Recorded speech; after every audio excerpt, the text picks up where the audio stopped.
Hello friends, നമ്മൾ ഉണ്ടാക്കാൻ പോകുന്ന വളരെ എളുപ്പത്തിൽ ഉണ്ടാക്കാൻ പറ്റിയ ഒരു തക്കാളി കറിനെ കുറിച്ചാണ് ഞാൻ പറയുന്നത്. ഒരു പാൻ അടുപ്പത്ത് വെക്കുക, തക്കാളി ഇതുപോലെ കുറച്ച് വെള്ളം ഒഴിച്ചിട്ട് വെക്കുക, എന്നിട്ടൊന്ന് മൂടിയിട്ട് വെക്കുക. മൂടിയിട്ട് വെച്ച് ഒരു 2 മിനിറ്റ് കഴിയുമ്പോഴത്തേനും തക്കാളിയൊക്കെ വെന്തിട്ടുണ്ടാവും, വെള്ളമൊക്കെ വറ്റി. ഇനി എളുപ്പത്തിൽ അതിൻ്റെ തൊലി നമുക്ക് എടുക്കാവുന്നതാണ്. എല്ലാ തൊലിയും ഇങ്ങനെ കൈകൊണ്ട് പെട്ടെന്ന് തന്നെ എടുത്തു മാറ്റാം. ചൂടുള്ളതിനെ കൊണ്ടാണ് ഇങ്ങനെ പെട്ടെന്ന് എടുക്കാൻ പറ്റാത്തത്. ഒക്കെ എടുത്ത് മാറ്റിയതിന് ശേഷം ഒരു 3 ഉണക്കമുളക് ഗ്യാസിൻ്റെ മുകളിൽ വെച്ചിട്ട് ചുട്ടെടുക്കാം നമുക്ക്.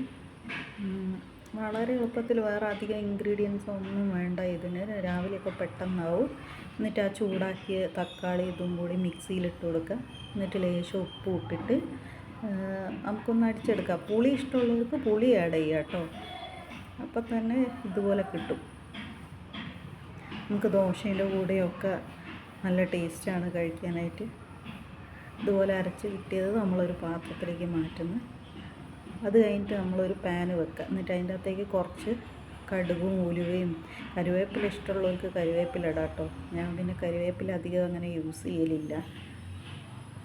എല്ലാം കൂടെ ഒന്ന് പൊട്ടിച്ച് ഇതിലേക്ക് നമുക്ക് ആഡ് ചെയ്തതിന് ശേഷം 2-3 മല്ലിയിലയും കൂടി ഇട്ട് കഴിഞ്ഞാൽ തക്കാളിക്കറി റെഡി.